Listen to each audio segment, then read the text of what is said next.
trying out a new thing here. I always feel like a pop star, and the girls will kill me if I don't say this, but evidently I look like Hannah Montana did in one of her music videos, whoever Hannah Montana is. But I asked Josh a few weeks ago what day I could preach to help him out or anything, and when he asked me to preach this Sunday, I had no idea the reason. It's just because he didn't want to work on his birthday. But happy birthday, Josh. Really glad to be here this morning. Want to talk this morning about checking yourself at the door. And this is something, living in Mississippi, that some people don't really know what checking your coat at the door means. I didn't for a long time. I mean, if I walked into a nice fancy restaurant and they said, "Would you like to check your coat, sir?" What's wrong with it? I would have had no idea what it means. But looking into it, it's the idea you come in, you can leave your coat at the door, they'll give you a ticket, you can go in and eat or do whatever you need to do, and you can come back with that ticket and pick your coat back up and leave. It's checking your coat, checking your hat, checking whatever it is at the door. So this morning, what I'd like to talk about is when you come into this building, when you come into any church building, when you come into any place where you intend to worship God, you check yourself at the door. And you check these things at the door. We're going to talk about worries, distractions, and our ego. First, we'll jump into worries. And I'll say this before we get started too deep into this, but you reach a point eventually where you stop worrying about exactly how long a sermon's going to take, and you just get up there and, it's going to last however long I can get on a tangent for. So hopefully I won't get on too much of a tangent this morning. It could be real short, could be real long. If it gets just start telling me time, hurry up. But we check our worries at the door. And this is something that not only in our worship, this is something in our lives that we're supposed to do. Therefore, I say to you, do not worry about your life. Jesus telling people this on the Sermon on the Mount, do not worry about any of this stuff. And the idea is that God is going to take care of you, so why on earth would you worry? But there's certain things that I know we all worry about just because we're human. It just happens. One of which being financial issues. And everybody worries about money. If you do not worry about money, come talk to me after, because I want to be your friend. But, it's just something that everyone worries about. How much do we have in the bank? Are we going to be able to pay our bills? And even if you're in a place where you feel secure financially, I know that getting older, you stress about, okay, have I paid all the bills? Is the power going to turn off because I forgot to pay this one? Is auto draft working on my bank account? It's just something that I know it's a constant thought in our heads, whether it's a worry or not. But it's definitely not something that we should be thinking about while we are in worship. 2 Corinthians 9:7 says to let each one of you give as he purposes in his heart, not grudgingly or of necessity, for God loves a cheerful giver. We are commanded to be cheerful givers. Not only are we supposed to give every Sunday and put money toward the building of God's church, but we're also supposed to do it in a cheerful manner. And if we're sitting here worrying, oh man, how much do I have in my bank account? Is this check going to bounce? If we're worried about that, are we really cheerful, or are we, gritting our teeth, just, that hurt to put that in there? That's not what we're called to do. We're called to be cheerful, called to be a cheerful giver. So when we come into the room to worship God, we check our worries about money at the door. And then you come back and you look at personal problems, whatever they may be. There's a plethora of them. We all have them. Just something that might be going on in your personal life. It's something that it's easy while you're sitting there singing, and maybe you're not listening to the words as much as you're supposed to. You're not paying attention to what you're saying, or you're not listening to the prayer as much because you're worrying about, this is going on in my life. My so-and-so is sick, or so-and-so is mad at me because I did this. If you're worrying about that, then you're not doing what you're supposed to be here to do. You're not focusing on what you are here to do. Philippians 2:4 says, let each of you look out not only for his own interest, but also for the interest of others. Now, the reason that I have that verse read is the next verse that we look at, Colossians 3:16. Let the word of Christ dwell in you richly in all wisdom, teaching and admonishing one another in psalms and hymns and spiritual songs, singing with a grace in your hearts to the Lord. If you are worried about the things going on in your life, how are you supposed to sing and admonish your brothers and sisters sitting in here? If you are worried about what's going on with me, what's happening in my life, then how are you supposed to admonish the people around you? How are you supposed to build them up? So when we come here, we check our personal problems at the door, and this is a big one. Another one that we need to work on, not worrying about outside of worship, but also inside of worship. We don't worry about other people's problems. And that's not just, oh, so-and-so's mother is sick. That's, oh, can you believe they're wearing that? Can you believe what they're doing over there? Oh, so-and-so is doing this. And first off, we can look in Philippians 4:8 to see, finally, brethren, whatever things are true, whatever things are noble. And it goes on to list these good things. And it says, if anything is praiseworthy, meditate on those things. Think about those things. Think about the good things. I think a lot of times in today's world, we focus on everything that's going wrong. With phones and with all the media we have now, we can know every bad thing that happens just in a snap. So it's so easy to focus on the bad. But we see here we're told to focus on the good. Instead of focusing on, can you believe what so-and-so is doing, you say, I'm glad they're here and I'm glad I get to worship with them this morning. So what are you thinking about when you're worshiping? Are you thinking about other people's problems? But not only that, Matthew 7:1-4, Jesus tells again in the Sermon on the Mount about not judging one another. If we judge others, then we are going to be judged with the same judgment. So, when you come to worship, when you come into this building or any building like it or anywhere that you intend to worship, you come in and you leave the worries that you have. Whatever worries they might be, you leave them at the door and you come in here and you focus on what it is that we are here to do. And that is praise and worship God. So we also put away distractions. Ecclesiastes 3, Solomon says, to everything there is a season, a time for every purpose under heaven, a time to be born, a time to die. And it goes on like that, a time to do this, a time to do that. And it's a long chapter. I love that chapter of how it just goes back and forth between a time to do this and a time to do that. There's a time for everything. And I put that here because, a lot of times the distractions that we have while we are in worship, there's nothing wrong for them, nothing wrong with them. It's just not the time for it here. There's a time and a season for everything, and a lot of times that time is not in worship. So we're going to talk about two different kinds of distractions, internal and external. And for the internal, we're going to look first at mental distractions.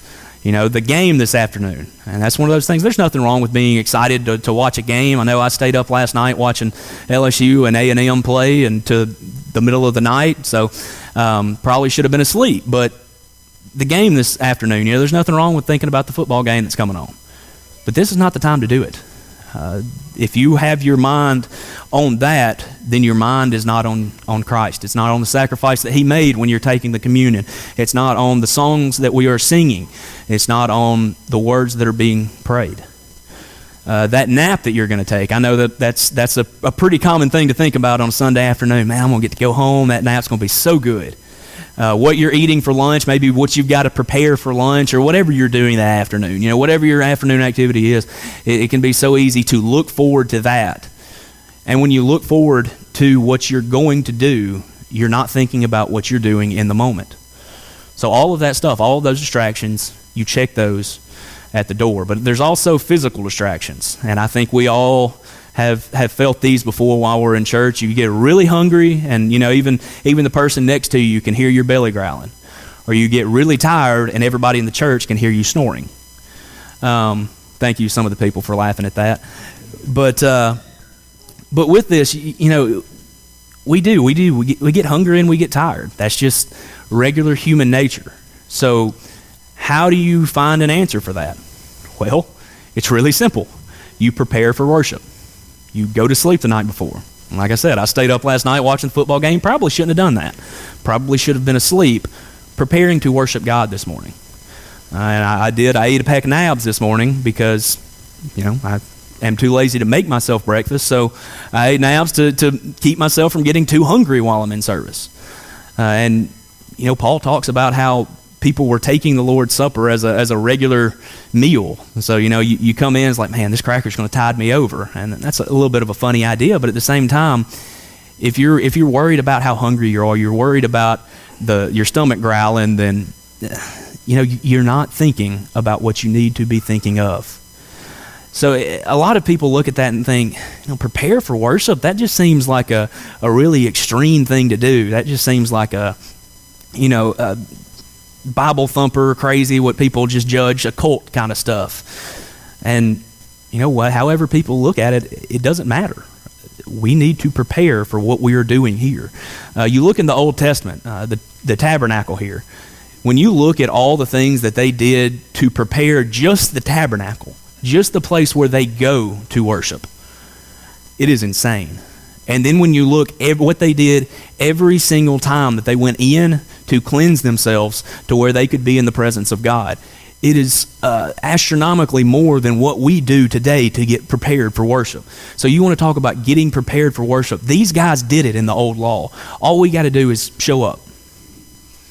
But we should do more. We should prepare ourselves. Should go to bed on time, and we should eat breakfast. Whatever it takes, whatever we got to do. So when we come in here, we can give our focus entirely to God. And you look at athletes. They don't just step out onto the field and start going. They stretch beforehand. They get prepared. So when you come to worship, be prepared to do exactly what it is that you came to do. And then there's also external distractions, one of which being crying babies. And, that's one of those things that, for the being tired and being hungry, there's things you can do to get around that. This is just one of those things that, it's something that we hear and we say, oh, who's that baby crying? You shouldn't worry about it. There's a baby. It's a good thing. To hear babies crying means there's more people coming up. I call that job security. But it's a good thing. And if you let yourself be distracted by the noises going on, then that's on you. And it's the same thing, people getting up to go to the bathroom. That's something that happens, and it's something that it could take your mind off of. Go take care of it. But when you're like, I can't believe they're going to the bathroom again, that's probably something wrong with you. And these are things that I'm preaching to myself as much as I am to you. I'm a very distracted person. Very rarely is my mind on just one thing, but it's something that I always have to work on every time I come in here, thinking, okay, only thinking about what I'm singing, only thinking about what's being prayed, only thinking about what's being preached. It's something that I have to work on a consistent basis. I think everyone does, and I think it's something we get better and better at, but it's something that we always have to work on, is being better at being focused on what we are doing. And that's a big one for a lot of people, focusing on your phone, or your phone being a distraction. And that's one of the first conversations I had with the kids when I got here is I don't do phones in worship. If that's your Bible, bring a physical Bible. For one, you can get a text message alert, and then bam, your mind's on that instead of on the Bible. But not only that, I don't like using the Bible on your phone, because when you're looking at a physical copy of the Bible, they've done studies, you're going to remember and retain more reading from a book than you are reading from your phone. I remember my old Bible when I was growing up. I still remember certain passages where they were on the page, and you don't get that with a phone. And that's just how my mind works. Your mind might work differently, but that being said, your phone is a distraction. There's no telling what could pop up. There's no telling what could happen.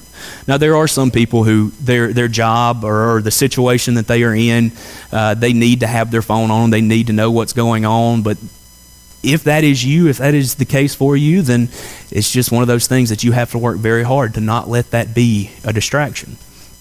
And now, obviously, if you're just on it looking at Twitter, then that's going to be a distraction that is entirely unnecessary. You don't need to be on it. And even having it in your pocket, I know I shouldn't. I wear my watch that tells me if I get a text message alert, and I say it's just so I can look at it, know what it is, and not have to, think about what it is. I should kill my phone. I should turn it off completely. And I know every one of the girls are probably like, kill your phone, turn it off? What are you talking about? But that seems like an extreme thing. Think about what you are here to do. Think about how important what you are here to do is. Is there anything? Don't take half measures. Don't just go halfway. Go all the way or don't at all.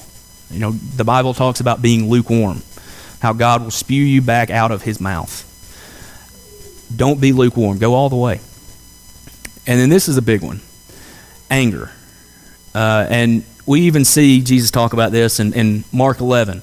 Whenever you stand praying, if you have anything against anyone, forgive him, that your Father in heaven may also forgive you your trespasses. I was talking to a youth minister friend of mine a few weeks ago, and he was talking about how somebody came into his office over something just so small and minute on Sunday morning before services and just chewed him out. And he shouldn't have. The guy was doing what he was supposed to, and the guy just came in and yelled at him anyways. And he came up to him after church, and he apologized. I shouldn't have done that. I shouldn't have yelled at you. And my buddy was like, I forgive you, but don't do that. But if you need to talk to me, come to me after church, because I couldn't focus. I couldn't think in service. All I could do was be mad at you because of that, and I hated it because I'm not doing what I'm supposed to be here to do. And I know people who will say, don't even ask me anything about any event we're doing. I'm here to worship. Ask me after church. And, I have a lot of respect for people like that because they have a lot of respect for what they are doing here. So the idea is if you have something that you're holding against someone in this room, in anywhere, we're told not to hold grudges, period. But especially if you're looking across the aisle and you see somebody that I can't believe they did that. If you can't just forgive them, go talk to them. Go talk it out. Go figure out a way to do it. Because we're told here, when you stand praying, forgive him. Forgive whoever it is. Anger is something that will tear you apart inside. And that's, I've talked before about how it's amazing how psychology and any other kind of field of study you look at agrees with the Bible. And that's something that psychology says about holding a grudge, and something that the Bible says. So when you come into a building to worship, you check that at the door, you check the distractions, you check at any kind of anger, any kind of anything that might hinder you from focusing on God. And again, I say this is something that I have to struggle with every time I'm in here. I'm a very distracted person. I'm not very observant. I'm just all over the place. So I have to struggle every time. And I think a lot of people are like that. But it's something we need to work on. But this last one, I think, is the biggest. And one of the biggest things that keep people all over the world from worshiping the way that they should, and really one of the biggest evils in the world. And that is ego.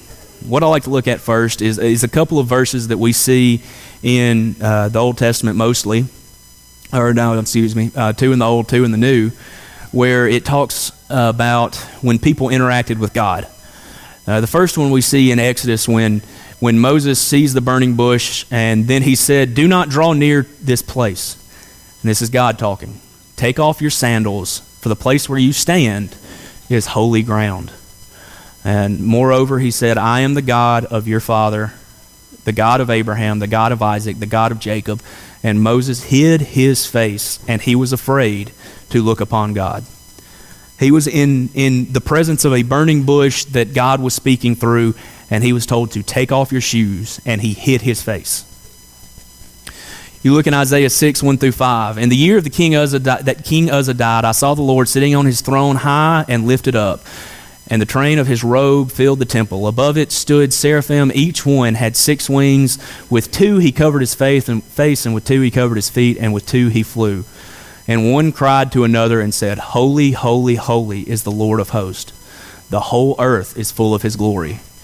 And the posts of the door were shaken by the voice of him who cried out, and the house was filled with smoke. So I said, 'Woe is me, for I am undone, because I am a man of unclean lips, and I dwell in the midst of a people of unclean lips.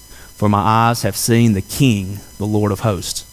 So this is a depiction of God's throne room, of someone being in the presence of God. And of course, it goes into detail about how great God is and how magnificent and holy, holy, holy. But notice what he says here: "I am undone. I am a man of unclean lips." He puts himself low. And then in Revelation, a very similar scene, it talks about the 24 elders, who they might be. That's a discussion for another time. I'm not getting into Revelations this morning, but they fell down before him who sits on the throne and worship. and him who lives forever and ever, and cast their crowns before the throne, saying, You are worthy, O Lord, to receive glory and honor and power, for you created all things, and by your will they exist and were created. And then finally, Mark 5:6, and when he saw Jesus from afar, he ran and worshiped him. Some versions say he ran and fell down and worshiped him. We look at all of that to see this is how people acted when they were around God. They hit the ground. They took their shoes off to walk near where he was. They hid their face because they were ashamed at how small and insignificant and how sinful they were in the presence of God. And we come in here, strutting our stuff, just as proud as we can be, full of pride and ego, and we think we can worship God the way that we're supposed to worship God. No. I'm not saying every time that we come in here we're just crying and looking at how terrible people we are, but recognize who we are worshiping. We're worshiping a God who created us, who created the world, who gave you everything that you have. You might have seen it. There's a video going around where a guy wakes up and he has wrapping paper all over him, and he rips the wrapping paper off, and he says, I woke up. And his kids come in with wrapping paper, and they're like, we woke up. And he goes through his day with all the small things, like his wife gives him a box that's wrapped up, and he opens it, and it's his breakfast, and he gets so excited about it. And, he walks over to the sink, and there's a bow on it, and he turns on, running water. And he's just like, it's the first time he's ever been anywhere like that. And the whole point of it is they're just such small things, and we don't ever look at it. Those are gifts that we have. Those are things you probably have heard it over and over and over and over again. And I've never been overseas on a mission trip. I need to go. I'm excited to get a chance to go. But you hear about people who do that, and the things that people don't have, the things that people are just in a bad situation where they don't have these things. God didn't have to give you what He gave you. He did it out of the goodness of His own heart, and we want to come in here and have our ego get in the way of worshiping Him. When we look at how great God is and how little we are, that's how we worship Him. You see these people who fell on their face, hid their face, they were ashamed, but they were so happy to be in the presence of God. That's what we have a chance to do every time that we come to worship. I asked Cole to sing the last song we sang there, the all of self, or all of none of self and all of thee, and he said he hadn't heard it, and that blew my mind because we sang it every 3 Sundays at my home congregation. So you get used to singing a song, and then you hear, "Oh, y'all didn't sing that? That's crazy." But it's kind of this idea of being on a scale. In the start of that song, that's backwards. It's supposed to be the other way around. But either way, it's the idea that when that song starts, you're saying, I'm okay. I'm all of me, and you can just stay over there. It goes on. It's like, okay, maybe some of me and some of you too. And then finally at the end, I guess I was going off height instead of weight there. But either way, all of thee and none of self. None of self and all of thee. And that's kind of just one of those things. When you glorify something, you're automatically making something else less. So if you glorify God, you are automatically making yourself less. If you glorify God the way that you're supposed to, you're automatically lowering yourself down under Him and putting Him up higher than you are and worshiping Him. So Matthew 6:24, no one can serve 2 masters, for either he will hate the one and love the other, or else he will be loyal to the one and despise the other. You cannot serve God and mammon, God and money. And I put this here to say kind of the idea of you can't be loyal to yourself and God. You can't serve yourself and God. When we put away our ego, we put God first in our life. Jesus says that the greatest command is to love God with all your heart, with all your soul, and with all of your mind. To make Him the number one first thing in your life. So, you stop and you take a look at what God has done for you. We're about to take communion. We're about to to take the bread and the cup that represents the sacrifice that Jesus made on the cross for us to have a chance at being with God. And when you look even deeper into it, you see that God can't be around us when we are sinful because he's perfect. So if he gets around evil, he's no longer perfect. So God can't be around us when we are sinful, but he loves us so much that he gave us a chance to get close to him again. And that was giving his son to die for us. So as you're taking the communion, think about that. Think of how unbelievable that is, how unbelievably blessed that we are.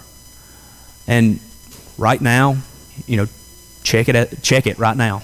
Get rid of all of the distractions, get rid of everything that keeps you from worshiping the way that you're supposed to. And from now on, I say, a lot of people say, this week, work on this. For the rest of your life, when you worship, show up ready, prepared to leave everything else outside and to come in here and to worship. And here's the thing about most of this stuff. Lose the ticket. Leave it there. When you leave your ego there. Leave your worries, leave your anxieties, and leave the things that distract you from following God. When you really look at what it takes to be a Christian the way that God wants us to be a Christian, it looks radical. These things that cults that people look at, and man, those people are crazy. I could never give that much of myself to one thing, but that's what God is asking for. In reality, that is what God is asking for. Everything that we have, we give over to God because he gave us everything. So, one of the most amazing things about our life as Christians is we had the opportunity to check our sins when we come out of the baptistry. We had the chance to wash away the evils that we have done, the bad things that we have done, and come up a new creation. And we are so excited every time that we get the opportunity to share that experience with someone else and get another brother or sister. And we're offering that opportunity. If anyone has heard the good news of Jesus Christ and they'd like to have their sins washed away in baptism, we offer this opportunity now. Or if you have anything else going on, if you find it difficult to worship because you have something weighing down on you that is really tearing you up, we're here for you with open arms. We want you to come so we can wrap our arms around you and pray for you. Come now as we stand and sing.